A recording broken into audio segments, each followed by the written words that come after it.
Vamos lá? Para você que não me conhece, eu me chamo Vinícius Lino. Para você que já me conhece, bem-vindo ao canal Vini das Exatas. Matéria de hoje, Física. Foco, revisão FUVEST Unicamp. Primeira fase. Tema, óptica, lentes esféricas. Então, vamos começar. Primeira coisa para a gente revisar, vamos lembrar as classificações das lentes. Isso é super importante. Existem dois critérios para nós classificarmos a lente. O primeiro é quanto à geometria. Ou seja, é o tipo de face, se é plano convexa, biconvexa, plano côncavo, etc. E dentre essa classificação tem duas subclassificações. Primeiro, se é uma lente de bordas finas, ou seja, o próprio nome diz, as bordas é mais fina que o meio. Ó, a borda é fininha, engorda, depois volta a ficar fina. Em todos os três exemplos que eu te dei. Ou a biconvexa, porque tem duas faces convexas. Lembrando que, ó, minha mão, a face côncava, convexa. Tem um jeito meio bobo, mas ó, veias da mão, face convexa. Faces convexas, a plano convexa e a côncavo convexa. Uma face côncava e uma convexa. Então, o óbvio é, por que ela chama lentes de bordas finas? Porque as bordas são mais finas que o meio. E o bizu é o quê? É que o nome termina em convexa nessas lentes. Na verdade, tem um jeito, o jeito de verdade de classificar é pelo raio de curvatura. Nós falamos primeiro a quem tem o maior raio de curvatura, mas é um trabalho fazer isso. É mais fácil lembrar desse modo que eu falei. As lentes de bordas finas terminam em convexa.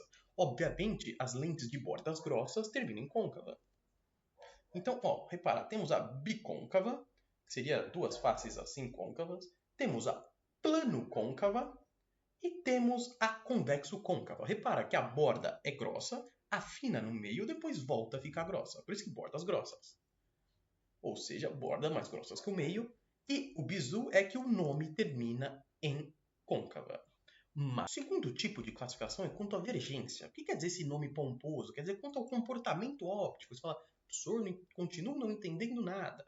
Ou seja, eu quero dizer se a lente é convergente ou divergente. Além de ser nome de filme, convergente quer dizer que quando os raios passar pela lente, eles vão fechar para um único ponto, vão convergir para este ponto. Que é este exemplo da foto que eu mostrei. O jeito de você desenhar, você não vai fazer nenhum desenho 3D na sua prova, nem nada, ou não vai aparecer nas alternativas, vai aparecer este símbolo. Esse é o jeito, como eu posso dizer, esquemático de fazer. É fazer duas setas nas pontas de um tracinho vertical. Esse é o jeito esquemático de representar uma lente convergente. E a lente divergente? Como que é? Essa lente, ela, quando os raios passam por ela, ela abre. Por isso que eles divergem. O jeito de desenhar é parecido com o convergente, o jeito esquemático, só que as setinhas nas pontas estão de ponta cabeça, tá vendo? Que é o contrário da convergente. Esse é o jeito esquemático de desenhar a lente divergente. Agora, como eu gosto muito de você, vou te dar uma dica, uma preciosa dica. Como que eu consigo relacionar as duas formas de classificação? Quando eu sei quando uma lente é biconvexa vai ser convergente, quando ela vai ser divergente, quando que a plano côncava vai ser divergente, quando que ela vai ser convergente. Então, presta atenção, depende de um fator, dos índices de refração. Como assim? Você lembra o que é isso? Índice de refração, de um jeito bem simplório, é o quanto de resistência à passagem da luz o meio oferece. Por exemplo, o ar é o que menos oferece, tirando o vácuo, óbvio, o ar é o que menos oferece resistência à passagem da luz. A luz passa pelo ar de boa, ela é bem rápida passando pelo ar. Agora, no vidro da lente, por exemplo, não. Então, imagina que eu estou segurando um óculos e a luz vai passar do ar que está aqui para o óculos. Ou seja, ela está saindo do meio menos refringente, ou seja, um meio que oferece menos resistência à passagem, ela vem rapidona, e quando ela passar pelo vidro do óculos, ela vai diminuir a velocidade, porque o óculos oferece uma resistência à passagem da luz. Aí, quando ela voltar para o meio, ela vai, de novo, voltar para o ar e vai passar de forma rápida. Ou seja, eu preciso dessa comparação, eu preciso saber se o material com que a lente é feito, ele é mais refringente ou menos refringente do que o meio da qual ela está inserida, o meio da qual ela está imersa. Eu quero que você olhe essa tabela, que infelizmente você vai precisar decorar, levar para a sua prova. Ela pega lentes de bordas finas, lentes de bordas grossas, tem o N da lente em comparação com o N do... Quando, o caso normal, normalmente as coisas estão no ar, quando o N da lente for maior que o N do meio, a lente de borda fina vai ser convergente. Por isso que esse é o símbolo. Ó, repara, não parece umas setinhas na ponta aqui na biconvexa? Por isso que as lentes de bordas finas usam esse símbolo de setinhas, convergente. E as lentes de bordas grossas ficam divergentes. Ó, aqui a seta de ponta cabeça. É por isso, esse é o caso normal. Agora, o caso anormal, que também pode acontecer, é você botar uma lente de vidro, por exemplo, num líquido, que oferece uma resistência muito maior à passagem. Você derrubou seu óculos, sei lá, num líquido estranho. E aí vai acontecer um comportamento inverso. As lentes de bordas finas vão virar divergentes, ou seja, vão espalhar a luz, enquanto as lentes de bordas grossas vão convergir a luz. Então, eu trouxe um exemplo para ver se você pegou realmente a manha. Ó, o que ele diz? Uma lente biconvexa é imersa, ou seja, ela está dentro de dois líquidos, A e B, comportando-se ora como convergente, ora como divergente. Como você pode ver as figuras. A está convergindo, a B está divergindo. Sendo NA, NB e NL os índices de refração do líquido A, do B e da lente, respectivamente, então é correto afirmar. Ele quer saber quem é maior que quem. Então, vamos lá, uma coisa de cada vez. Vamos sempre à nossa tabelinha, que é o famoso CDDC. Ó, convergente, CD, que é o normal. O anormal é CDC, que é o contrário. Então, vamos lá. Primeiro, vamos separar no líquido A. No líquido A, nós vemos que a lente está convergindo. E ela é uma lente biconvexa, ou seja, uma lente de borda fina. Nós estamos nessa primeira coluna da nossa tabelinha. A nossa lente de borda fina, quando ela é convergente, olha a tabela, é quando o N da lente é maior que o N do meio. Então, isso quer dizer o quê? Que o NL, que é o N da lente, é maior que o N do meio, que é o NA. Já descobriram a primeira informação. Agora, olha a segunda figura. Continua sendo uma lente biconvexa de borda fina, só que agora ela está tendo um comportamento óptico divergente, os raios estão abrindo. Isso quer dizer o quê? E olha a nossa tabelinha. Quando que uma lente de borda fina tem um comportamento divergente? É quando o N da lente for menor que o N do meio. Ou seja, o N da lente, que é o NL, é menor que o N do meio, que é o NB. Ou seja, agora nós descobrimos, só de analisar ambas as figuras, que o NL ao mesmo tempo é maior que o NA e o NL ao mesmo tempo é menor que o NB. Então nós temos que buscar a alternativa que fala isso, essas duas coisas ao mesmo tempo. Isso está na alternativa B. Repara, o NL é maior que o NA e o NL é menor que o NB. Tudo bem? Se sim, ótimo. Vamos continuar. Só dando uma dica, aquilo que a gente já conversou no slide anterior, que o caso mais comum é lente imersa no ar. Vou dar a dica, que mais cai é a biconvexa. O N do ar é igual ao do vácuo, que é 1. Nós consideramos que é aproximadamente igual, que é o menor de todos. Então, sempre que a lente estiver imersa no ar, o N da lente vai ser maior que o N do meio. Ou seja, ela vai ter esse comportamento normal, que é aqui da primeira linha da tabela, que é a borda fina, no caso a convexa, uma borda fina vai ter um comportamento convergente, enquanto a borda grossa vai ter um comportamento divergente. E uma outra dica, eu acabei não escrevendo, sempre que ele não falar qual é o meio, é o ar. Sem choro. Se ele falar qual que é o meio que ele falar. Se ele não falar nenhum, é o ar, beleza? Então, bora lá, vamos prosseguir. No item 2, eu quero falar dos elementos geométricos de uma lente. Eu preciso que você entenda a terminologia que esse cara vai pedir de você, o examinador, aquele moço mal.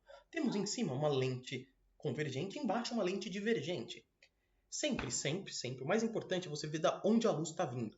A luz é o objeto, se o objeto está na esquerda ou na direita. Ele vai passar, a luz dele vai passar pela lente e aí vai acontecer o fenômeno da refração. Não esquece, espelho é reflexão, a luz bate no espelho e volta. Refração, a luz bater e atravessar e para outro meio, beleza?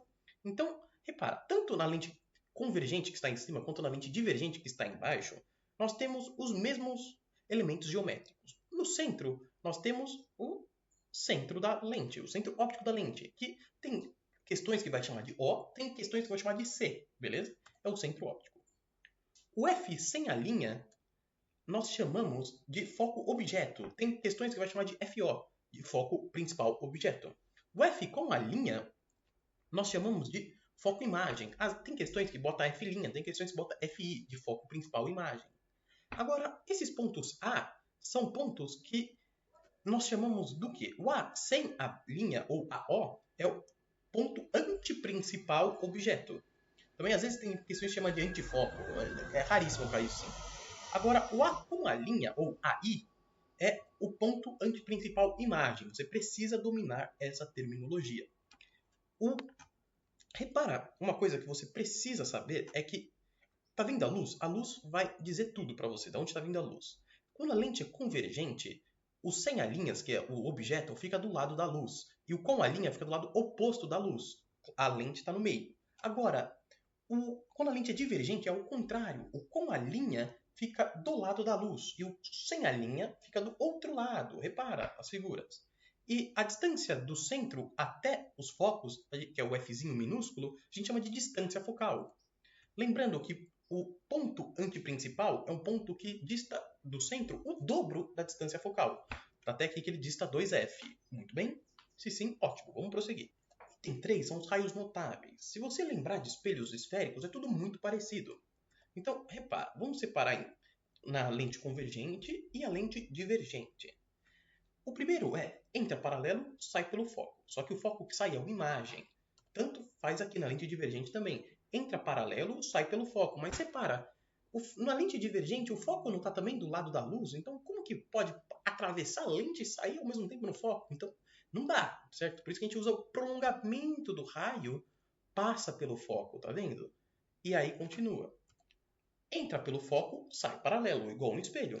Entra pelo foco, no caso, entra pelo foco objeto, sai paralelo. No caso da lente divergente, não tem como entrar pelo foco, porque o foco objeto está lá do outro lado direito. Então, tem como. Se o prolongamento do raio passar pelo foco, aí ele sai paralelo. Paralelo ao quê? Ao eixo principal, que é essa linha aqui no meio. Beleza? Agora, o outro, entra pelo centro óptico, não desvia. O raio continua retinho. Inclusive, essa é a definição de centro óptico. É o ponto da qual o raio passa e não desvia. Na lente divergente é a mesma coisa. Entra pelo centro óptico, não desvia. E para finalizar, nós temos o quê? Se entrar pelo anteprincipal objeto, ele sai pelo anteprincipal imagem. Se entrar pelo anteprincipal objeto na divergente, ou seja, se o prolongamento passar pelo anteprincipal objeto, o prolongamento do raio que vai ser refratado, que vai emergir da lente, vai passar pelo anteprincipal imagem. Você precisa saber isso. Eu vou encerrar essa parte 1. Na parte 2, eu vou construir as imagens gráficas e fazer uns exercícios de FUVEST Unicamp. E na parte 3 vai ser analítica, vai ser fazer continha e fazer exercícios também. E talvez vai ter uma parte 4 com bônus, que eu vou resolver um exercício da Unifesp, que é um exercício bem mais legalzinho do que esse que a gente vai resolver primeiro. Então, fico por aqui e a gente se vê no próximo vídeo.